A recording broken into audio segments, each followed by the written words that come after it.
Precious MotherLove, precious MotherLove. Hey, hey, hey. The queen of the wings and the king of the wings. I'm gonna tell you the next part. I didn't mean to drop you off where I dropped you off yesterday, but I dropped you off. One Love and Wellness. Secretary of Entertainment.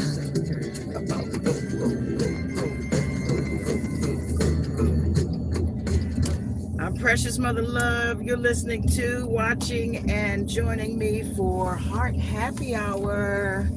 Love plus art equals wellness. I'm telling you, the heightened sensitivities of the world at the moment has given us obvious signs of the time.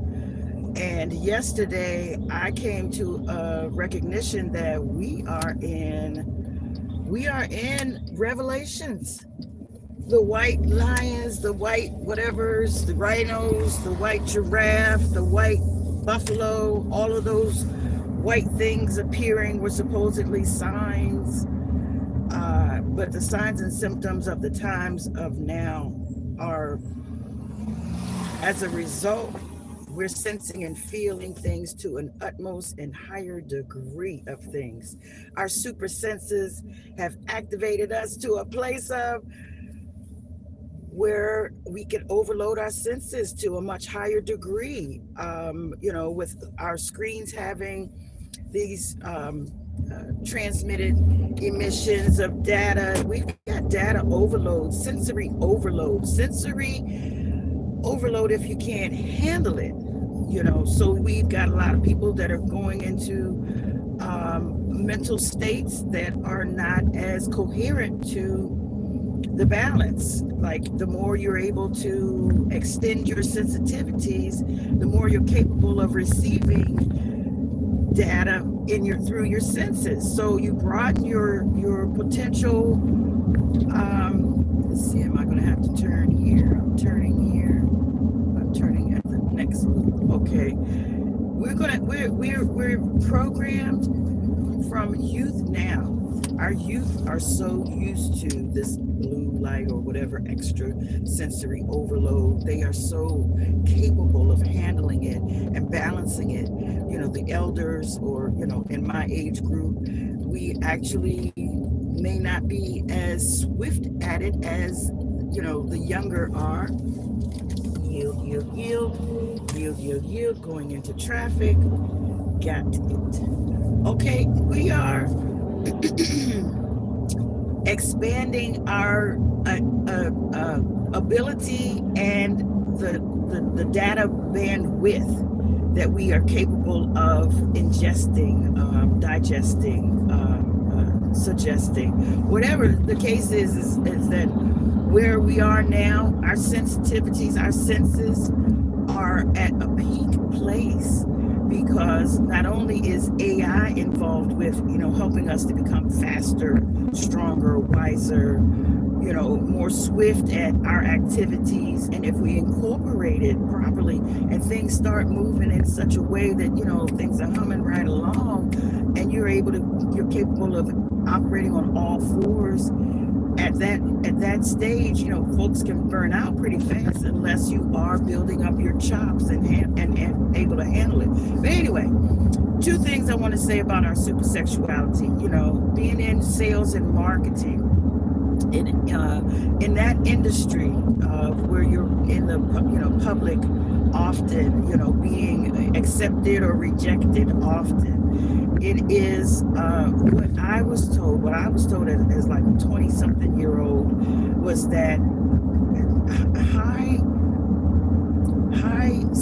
highly successful marketing or salespeople are highly sexual people, or highly sexed people, people who are expected to have that public visual, high visual presence and commanding of an audience. They have a higher libido. And, you know, I can say during that time, my libido was pretty high. And I say during that time, when I was top 10 of the nationwide sales reps with the largest corporation in the world at that time. We were in over 180 countries or something like that, and had high head counts.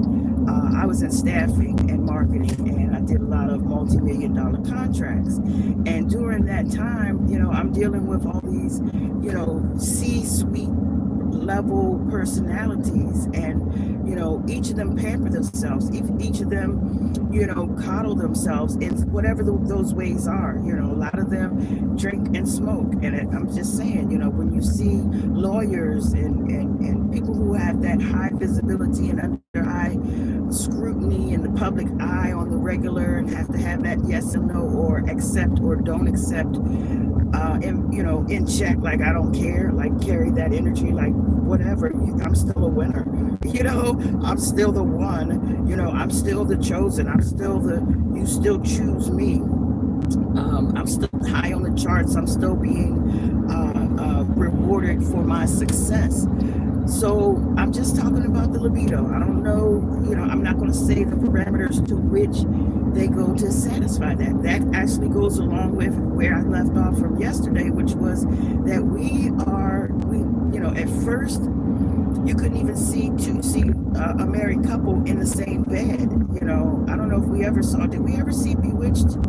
But anyway, I'm just saying the bedroom was not, they were not sexual. It was, you know, no nudity. It was, you know, very, just a certain population, you know, until we started rating our movies and our TV shows, you know, TV 14 or rated R 17 and over.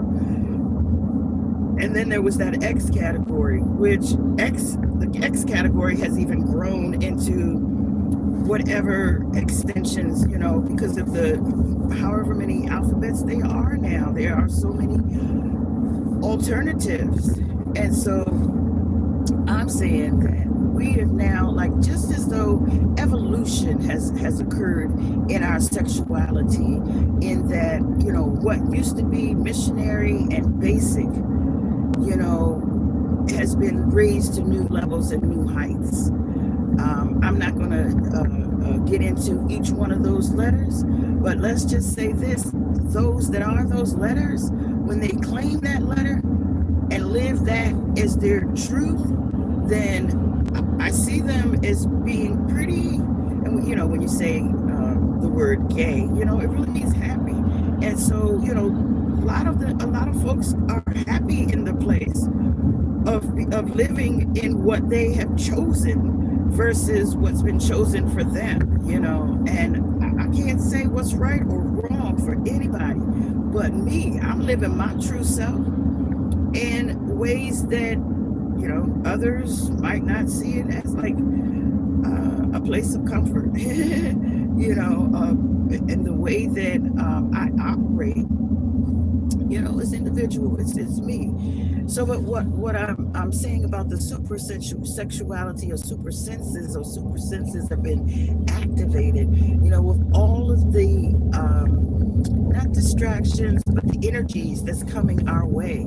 All of these energies that we continue to be, I want to say, bombarded with. We walk through, we slough through. You know, it's in the air. You know, the microwaves, the radio waves, the, you know, phone waves, or whatever they're, you know, all of those waves are, you know, I'm driving through them now. I'm in a place where I'm, you know, there's a lot of trees around me at the moment. So if I so chose to, you know, I want to say I talk with the trees, or vibe with the trees, or sync up with the energy of Mother Earth and her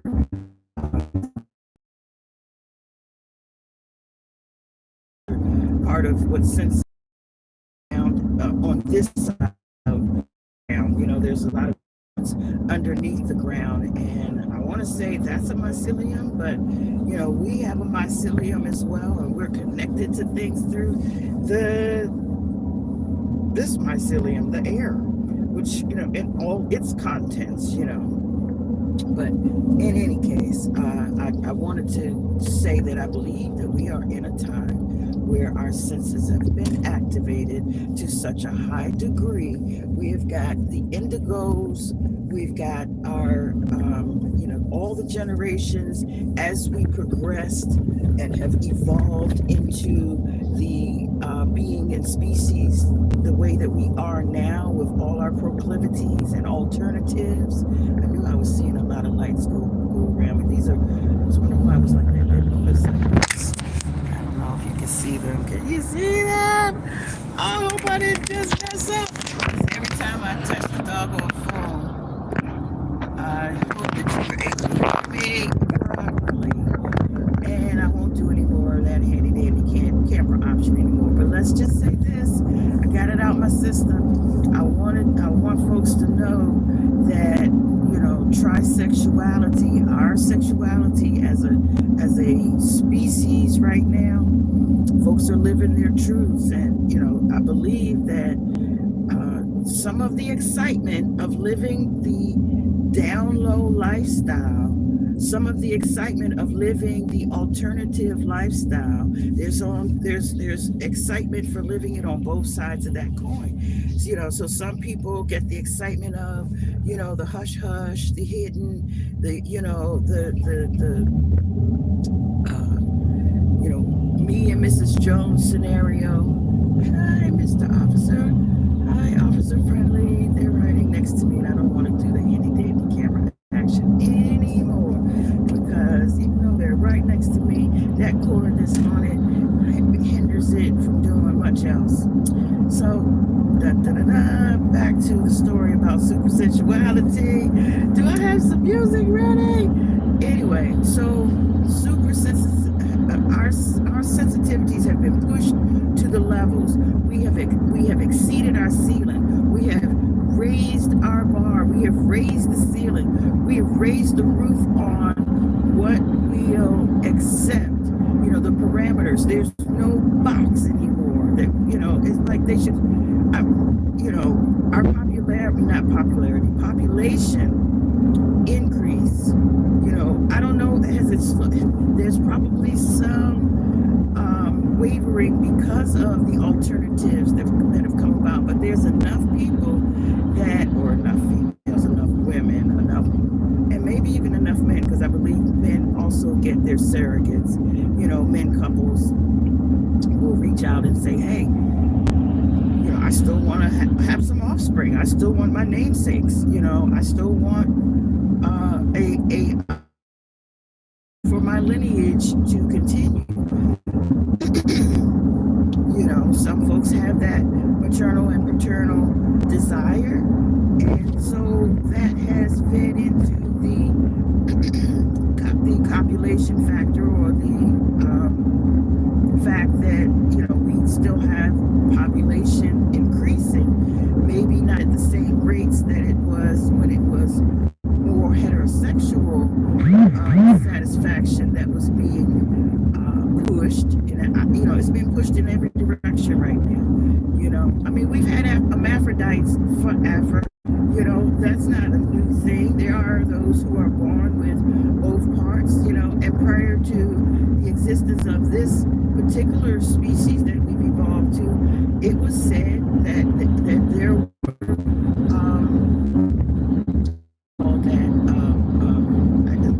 not hermaphrodite, but maybe it is that, but maybe not in the same way of the actual genital parts, because an hermaphrodite, in my mind, has both parts. But I recall that there was a time when they say we were able to have women. Women were able to have babies and not need a man for it. So, in any case, like the sun is coming in and out. I guess you might see sometimes the flashes on. But it is really a out the box time right now. People are coming out and sharing their truths, and I'm hoping that that's helping them be more happy and have more freedom to not be that way. Because, okay, so in hip hop, in particular, there are some. There was a time when there was like, nah, never. The thugs. Thug life.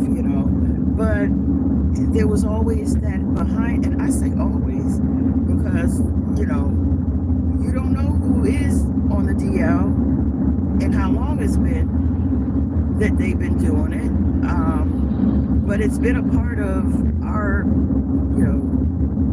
MO as a species for hundreds of years, because like the Catholics, I don't know, the archdiocese. Oh, I think I'm supposed to be turning. I think I'm supposed to be turning. I'm turning. I'm making the turn. Yay! But the Christian Church has been doing it for a long time, and I want to say for hundreds of years. So society has, turned a blind eye for years too. Anybody said, I'm not out there. Who you beeping at? Oh, you beeped at the guy in front of me that went ahead. Okay, jumped out there. Okay, so but yeah, it has been part of, the coccyx bone at the bottom of the spinal column. That bottom bone apparently has something to do with the kundalini, and the kundalini being activated is a part of one of the ways that you are able to astral project. Use the what is that light body? What is that Merkaba to travel? And I can't imagine that it wasn't ever. That's a motivation. That to be able to find a magical button to push the magic button. Puff the magic dragon to push the magic button. Puff the magic dragon. Where did that come from? Puff the magic dragon. Blah, blah, blah, blah. I don't know the words, but I remember that part. And I played that song over and over again when I was a youngin'. I remember I had the album, and there was a dragon on the front. It was an orange album cover and a green dragon on the front. And I know they said he was Diddler, but was he Riddler? Because Riddler was green, and Diddler, they said that the Joker, I believe, was the costume that he was requested not to wear anymore. Who would do that, and how would it be so official? I remember seeing something. I don't remember all of the details of it, but I do remember that that was that he's in that array of comic heroes. He has donned those costumes, comedy hero or comic Marvel heroes or whatever they are. Anyway, I'm where I'm about to end up getting out and taking care of some business, but I just wanted to, it's so funny how I keep finding these little things that I want to talk about at the last minute. When I say I'm about to go, they pop back up. So at the end of yesterday's episode, yesterday was the beginning of season 6 of Heart Happy Hour. Things that will help me to stay balanced and help me to keep a happy heart. Things that are allowing me to get back. I use Love+Art equals Wellness is my company. That was birthed on a beach, at the beach.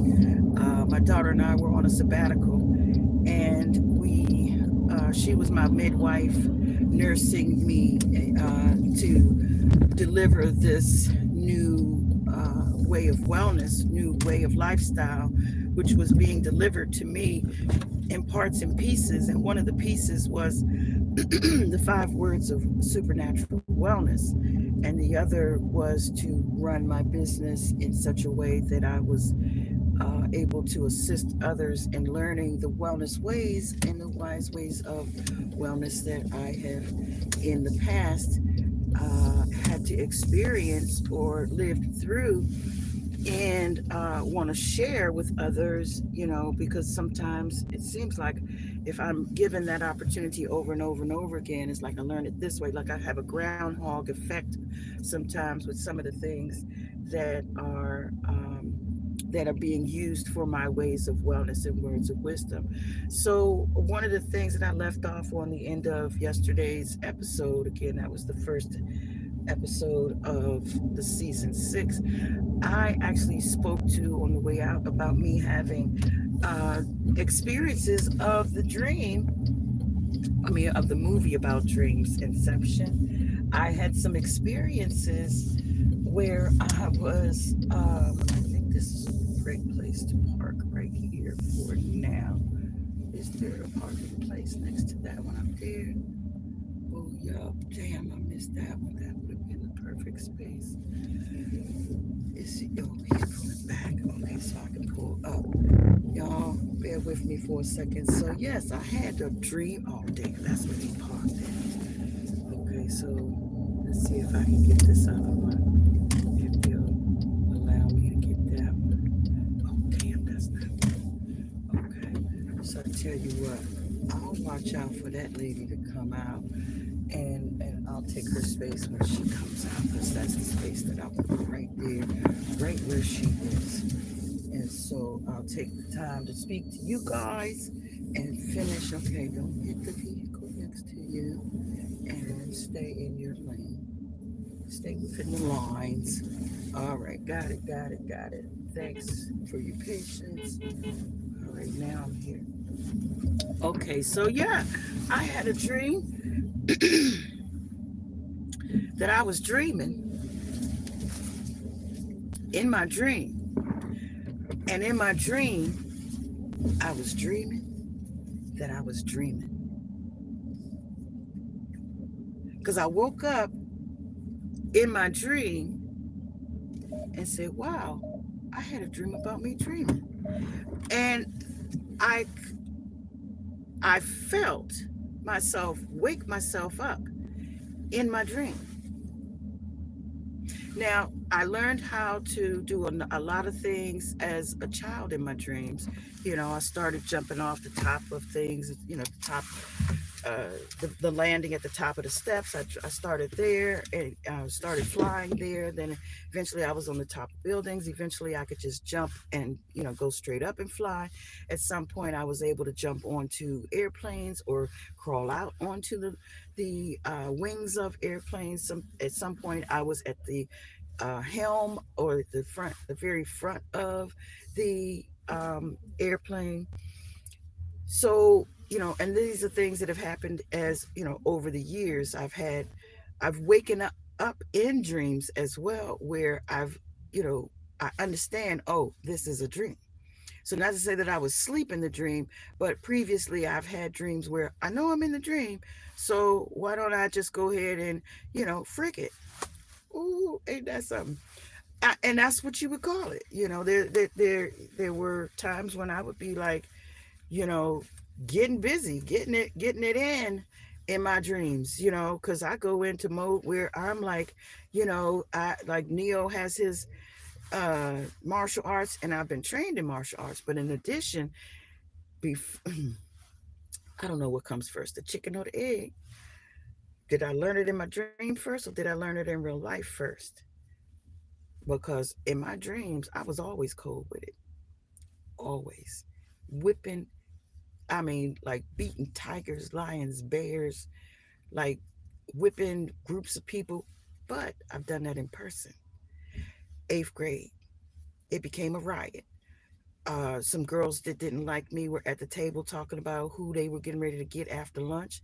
And I heard them say, Renee. So I turned around. I said, hey, y'all getting ready to get who? Renee who? You know, because I'm cold with it. I'm straight up and down. I'm going to go with, I'm going to go in and ask the questions. Who are you talking about? So they said, oh, not you, Renee. That's my middle name. Not you, the other one. Saw her right after lunch in the bathroom. Girl, you better watch out. They talking about getting you. I'm looking out for Chicky Baby, right? So a friend came to my class. I was in chemistry. She came and said, hey, can we see, to ask the teacher, she herself, a girl is supposed to be my buddy, right? Went to the front, said, can she come out into the hallway for a minute? I want to And when I come out to the hallway, the class is on the corner. So as soon as I come around the corner, she walking with me. They say, 1, 2, ready, go. About 8 of them jump at me. Ooh, I grabbed the littlest one, Tracy. And that's why she probably can't stand me. But I'm saying, y'all came at me. What y'all expect? And all these girls supposed to be buddies or friends or something like that. But the orchestrator was someone who I had. She used to chase me home every day after school. And I say chase, I was walking, but she had a gang of girls with her behind me selling wolf tickets. And I'm just walking like, as long as she put her hands on me, I'm okay. So I keep walking, I keep walking. But then people start hearing about it. So then other people start walking me home like they got my back. And then one day, one of them walking me home because I'm not touching them. I got 7 brothers. I'ma hurt you. Don't mess with me. Don't. I'm all right. You can say what you want, just don't put your hands on me. So somebody ran up to talk to my mom and the family, So she said, if you don't fight this bitch, I'ma fight you. Exact words. She went to the hospital. Her parents came to my house, and it wasn't it didn't take but about maybe 5, no more than 10 blows, because I got brothers. I know how to defend myself. I was the first female in PG County at that school where they jumped me at with the group. I was the first female wrestler in my county. But anyway, I was on the wrestling team, got a letter and everything. Anyway, so in 5th grade, she came, so that happened. Then, so she organized these girls to do her duty, again. Since then, since the 5th grade incident, well, nobody really messing with me because I'm not messing with nobody else. I'm not joning nobody. I'm not bullying nobody. I'm being myself. I just carry, uh, my weight. And so eventually, um, um, people start. I got tall friends. I got basketball playing friends. Everybody that was cool wanted to be my friend. And I had geeks. I had all the handsome guys, wanting to be my friend, coming over playing basketball in my backyard, coming over to my pool, playing ping pong in my little outdoor rec center that my pops decided that, we didn't need to go nowhere. Y'all stay here. Y'all, I will have everything you need. And my house became the spot to come and hang out at. So, but in the meantime, talking about this, so I had these big buddies of mine and they weren't there that day. And, so I picked up the littlest girl. I knocked them down as I went around. I let her go. She slid down the hall. They rallied up and said, well, we're gonna get you out to school as they left. And so they did that. They rallied up, and I went and called my girl Wilhelmina, who was like the head chick in charge for the crew that liked to hang with me. Called her. She said, I got you. I'm gonna make a couple of stops and we're gonna come after school and see what happens. So what ended up happening was a riot. It was on the news, and it was touted as a race riot, but the white boys was on my side because there was a couple of them that was jumping in on my side, and I know them because they lived in my neighborhood, because where I lived at, it was multicultural, and they was in with us, and we was all right with that, and it was okay because how we was all, we was raised. I was about to cry, but we was all raised in, uh, a better way, mindset of not separate, but yet equal, you know? And so anyway, that's about the size of it. I'm in the spot. I'm in the place to be. Got a few things I need to do to set up and put myself in for it to go extremely well. It's already going well. Everything is so beautiful, wonderful, and marvelous. People say, "How you doing?" I say, "Beautiful, wonderful, marvelous." So there you have it. That's the way I have my reinforcements come and join me. Beautiful, wonderful, and marvelous are the tune and the vibe I carry with me. So One Love and Wellness, Love plus Art equals Wellness. Thank you for joining me. Season 6 has begun. Woo! We're moving in leaps and bounds, and the episodes are just falling out my mouth. I hope I said something that has, broadened your horizons a little bit, tuned in and has given you some resonance for something you already been thinking about, coagulating and correlating and, collaborating. So, one love and wellness, peace, love, and so my grandson. Touch the sky in one leap, baby. Yeah. Whoa, whoa. Okay. This is TYSB, baby. I want to tell you something, baby. Come on, baby, come with me. We gonna touch the sky, you'll see. Yeah. I wanna tell you something, baby. Whoa, one love and wellness. Yeah.